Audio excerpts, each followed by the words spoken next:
استوقفني فيديو لأحد الأشخاص بيحكي عن فرصة ذهبية لشراء العقار في سوريا، وخصوصا في الوقت الحالي إن كان أراضي وإن كان شقق.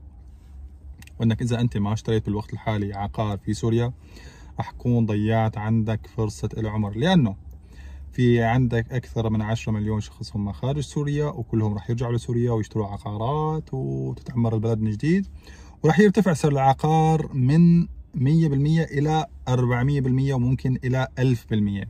يعني عم نحكي عن 4 أضعاف و5 و10 أضعاف. هل هذا الكلام منطقي؟ هل هذا الكلام صحيح أو لا؟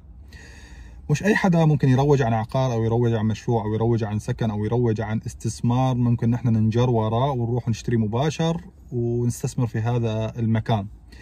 اخوان، الوضع في سوريا الان اصلا ما بيسمح انك تستثمر فيه، ما بيسمح انك تشتري عقار اوريدي، لانه اسعار العقار ارتفعت 200 ل 300% في الفتره اللي احنا فيها حاليا. السبب الاسعار كانت في المناطق اللي قبل سقوط النظام السوري مختلفه عن المناطق اللي كان يسيطر عليها، وكانت اسعارها مختلفه تماما من حيث فارق السعر. بعد تحرير البلاد بشكل كامل ارتفعت الاسعار مباشر 200 و 300%.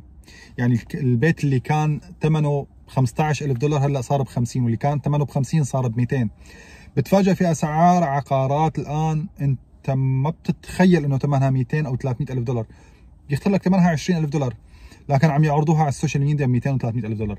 اسعار وهميه غير حقيقيه ما هي موجوده في السوق، لكن هي طفره ترويج للعقارات عشان تشتريها. نصيحه اخويه، إذا أنت في صدد أنك تستثمر ما هو الوقت الصحيح لأنك تشتري عقار بالوقت الحالي. لا، صح لك شيء لقطة سعره جيد، هذا الأمر عائد لك، لكن إني أنا هلأ روح استثمر بالوقت الحالي في تاريخ تسجيل هذا الفيديو، هذا الأمر ما بنصح فيه أبدا. تحياتي للجميع وبشوفكم بخير.